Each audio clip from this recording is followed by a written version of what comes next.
Man, what a rough night for the Eagles.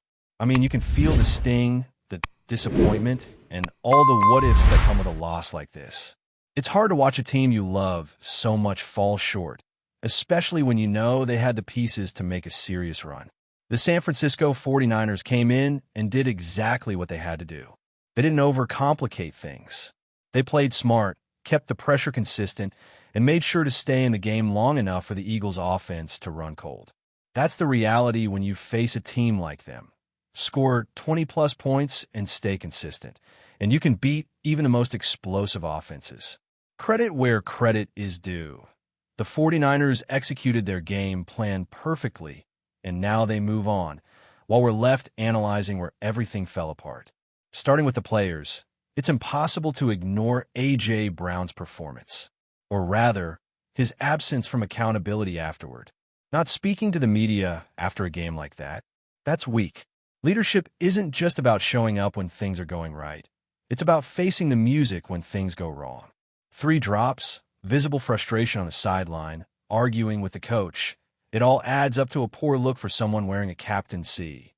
Contrast that with guys like Devontae Smith, who had his own struggles with drop passes but stayed and answered questions with professionalism, or Nate Sirianni, who clearly had a tough day coaching but didn't shy away from scrutiny. If you're a leader, you stay. You face it. You own it. That's simple, and AJ needed to show that. And then, looking at what happened on the field, it wasn't just about individual mistakes. The coaching decisions were questionable at best, petty at worst. After that sideline argument, AJ was noticeably less involved. Targets dropped, plays shifted, and suddenly one of your best weapons is sidelined psychologically, if not literally. It's not about making excuses. It's about seeing the impact of benching your own star player without actually benching him. That's a misstep, and it cost the offense rhythm when they needed him most. By the time AJ started getting opportunities again, the game had moved past him. Confidence shaken, timing off. He couldn't make the plays expected of him. And let's be real, the coaching staff's handling of that situation was absolutely wrong. You don't sideline your top receiver after a disagreement and expect him to perform like nothing happened. Defensively, there were bright spots, but even there, execution fell short. Reed Blankenship, a player with undeniable potential, looked overwhelmed at times. The trick play that led to a wide-open touchdown is a prime example. 3 defenders in pursuit, yet Christian McCaffrey breaking free completely alone because Reed was out of position. It was maddening to watch. You need your defensive leaders to read the game, anticipate the trickery, and step up in those critical moments. And this isn't just one isolated incident. Consistency was lacking, and while other defenders like Quan Mitchell made up for early struggles with interceptions later, the overall impact wasn't enough to carry the team. The offensive line struggled mightily as well. Landon and others spoke out about injuries, but that only tells half the story. Penalties, missed assignments, and blown protection schemes compounded a difficult day. You can't rely solely on the quarterback and skill players when the foundation in the trenches is shaky. And the play calling? Predictable. Ineffective. The initial drives looked promising, but soon the offense fell into the same old patterns. Running up the middle, cold halves, 3-and-outs, failing to adjust when defenses adapted. The teams we see in the playoffs now, the ones actually winning, would have exploited every flaw we had. Against these playoff-caliber teams, the Eagles couldn't maintain consistency, couldn't execute, and it all came crashing down. One of the biggest frustrations of the year is that we saw glimpses of what this offense could be, but it was never fully realized. Dallas Goedert, for instance, quietly emerged as a true weapon.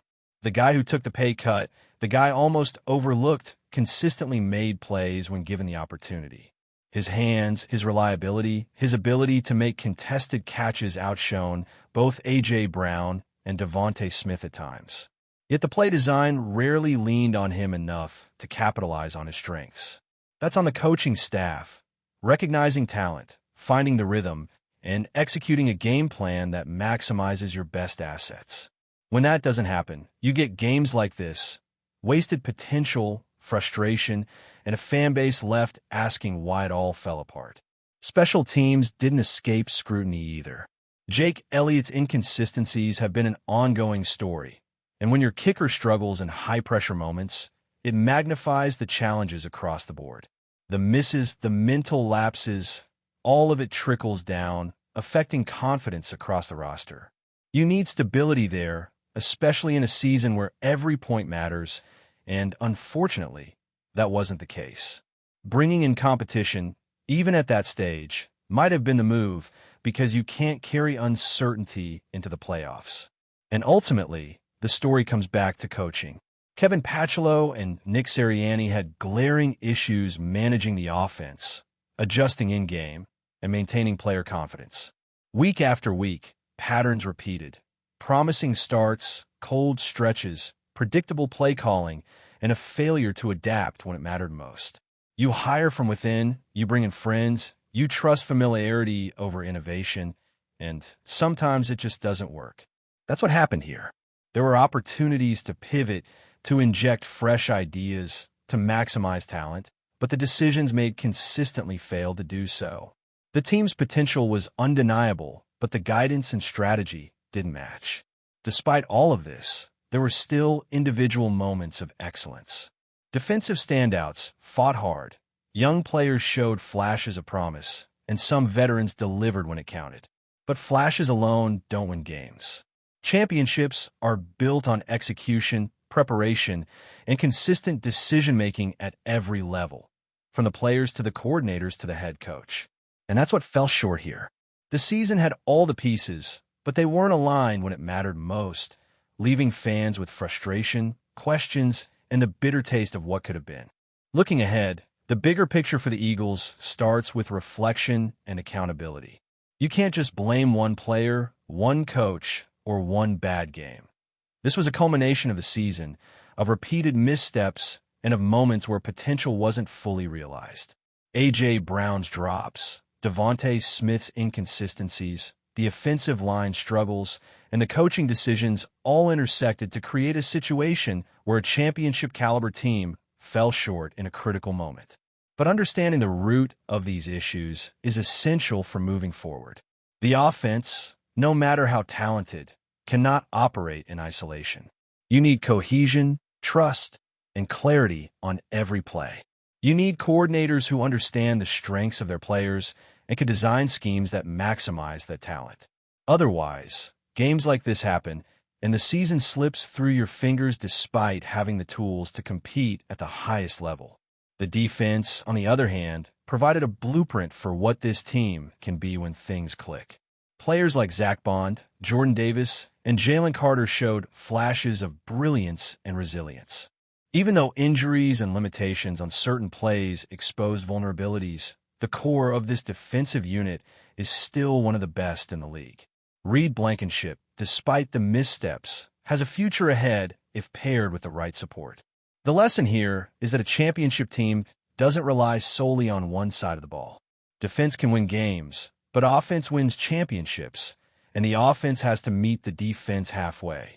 When you combine elite defense with a coordinated, explosive offense, that's when this team will truly compete for a title.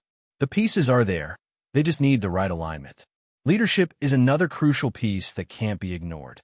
Teams win or lose not just on talent, but on how leaders handle adversity. A.J. Brown has to understand that being a captain means stepping up when things go wrong, not just when they're going right. This is about setting an example for the locker room, showing resilience, and handling the scrutiny that comes with big roles. That applies across the roster, young players, veterans, and coaches alike. Professionalism is measured in moments of pressure, not comfort. Fans watch, players emulate, and the culture of the team is built in how these situations are handled. A strong leader elevates everyone, and right now, that leadership piece is inconsistent. Fixing that could be as transformative as any play design or personnel change. Personnel management and coaching hires also come into play. Kevin Patchello and Nick Sirianni showed that internal promotion and loyalty to familiar systems can work sometimes, but at the highest levels, you need innovation, experience, and adaptability. A game like the one against the 49ers exposes every weakness in play calling, adjustments, and in-game strategy. Offensive coordinators must not only understand their scheme, but also the psychology of their players. When to push, when to adjust, when to trust instincts. Bringing an outside perspective, someone with fresh ideas and proven experience, could be the difference between stagnation and breakthrough. The talent is evident, but the guidance and strategy must catch up. Special teams also cannot be overlooked. Jake Elliott's struggles highlight the fragile margin in critical games. When a kicker can't reliably deliver, it shifts pressure to every other part of the team. In games this tight, every point matters, and inconsistencies in any area can compound a loss. Competition, accountability, and constant evaluation need to be the standard. You can't let comfort or past achievements excuse current weaknesses. Every role has to perform, every assignment executed for the team to reach its potential. That's non-negotiable at this level. Looking at the offensive skill players, it's clear that talent alone isn't enough. Devontae Smith and A.J. Brown are explosive, game-changing players, but execution and chemistry are what transform that talent into wins. Drops, miscommunications, and mismatched play calling prevented the Eagles from sustaining drives and capitalizing on momentum. Dallas Goedert's emergence showed what was possible, how a player who consistently makes plays and doesn't drop the ball could have been the focal point of the offense. Yet, for various reasons, that potential wasn't fully leveraged. This is a critical takeaway. Strategy must complement talent. If you have your best players making consistent plays, the offense has a fighting chance every week. Without it, even elite talent can underperform. Another lesson from this season is the importance of adaptability. Early successes were often followed by cold stretches, predictable runs, and an inability to adjust to defensive schemes. Against playoff-level competition, rigidity is fatal. The Eagles repeatedly faced situations where adjustments were needed, but the response was slow or miscalculated. It's a pattern that can't continue. Coaching staffs must not only prepare a game plan, but also have the flexibility to pivot mid-game, to anticipate counters, and to keep defenses guessing. That level of preparation and execution separates championship teams from the rest. Injuries, while unfortunate, were not the main culprit. They may have complicated situations, but penalties, mental lapses, and poor execution were equally damaging. Discipline is a reflection of coaching, focus, and preparation. When penalties mount, assignments are missed, and focus wanes, it all comes back to leadership and accountability at every level. The team showed flashes of brilliance, moments where everything clicked, but inconsistency overshadowed potential. For a team with championship aspirations, that gap between talent and execution is unacceptable. Looking at the bigger picture, the Eagles have an opportunity to learn and recalibrate. This isn't a reflection of failure, but of growth potential. The core pieces, defensive stars, explosive skill players, and emerging leaders, are all present. What's needed now is refinement in strategy, clarity in leadership, and alignment between talent and execution. Fixing these areas could transform the team from a playoff participant to a legitimate Super Bowl contender. The lessons from this loss are clear. Accountability, coaching, preparation, and execution matter just as much as talent, and every area must rise to the occasion. Before we continue, don't forget to subscribe to our channel and give this video a like. Your support helps us keep delivering the latest updates on our Philadelphia Eagles. And don't be shy. Share your thoughts on the news in the comments below. Philadelphia woke up buzzing with a rumor that spread through the city faster than any official announcement ever could. Marcus Williams, long regarded as one of the league's most instinctive and impactful defensive stars, is suddenly being linked to the Eagles in what insiders are calling a potential franchise-shifting move. Nothing has been signed. Nothing has been formally confirmed. Yet the mere possibility has already ignited celebrations across the fan base and fueled endless debate in sports radio and social media. Sources close to the situation suggest that conversations are happening behind closed doors, with Philadelphia monitoring the opportunity closely. Williams' name has been circled for months as a dream fit for a defense that thrives on versatility, intelligence, and aggression. The idea of him wearing midnight green feels almost too perfect for some observers, which is why the rumor has gained so much traction in such a short time. In a city that lives and breathes football, imagination often runs ahead of reality. What makes this speculation even more compelling is how seamlessly Williams' skill set appears to align with the Eagles' defensive identity. His range, ball-hawking instincts, and leadership in the secondary would instantly elevate an already competitive unit. Analysts have begun to sketch hypothetical lineups, projecting how his presence could unlock new schemes and give opposing quarterbacks far less room for comfort. Even without confirmation, the tactical implications alone are enough to keep the conversation alive. Inside the locker room, the buzz is said to be cautiously optimistic. Veterans understand how quickly rumors can fade, but younger players reportedly see the possibility as a statement of ambition from the front office. For the fans, it feels like a promise of something bigger, a sign that the organization is thinking boldly. Until clarity arrives, Marcus Williams remains a name whispered with excitement in Philadelphia. Whether this rumor turns into reality or not, it has already accomplished one thing. It reminded the league that when the Eagles are linked to a star, the entire football world stops to listen. That's it for this update. If you enjoyed the video and want to stay updated with exclusive news about our Philadelphia Eagles, be sure to subscribe to our channel and hit that like button. We can't wait to hear your thoughts in the comments. See you in the next video.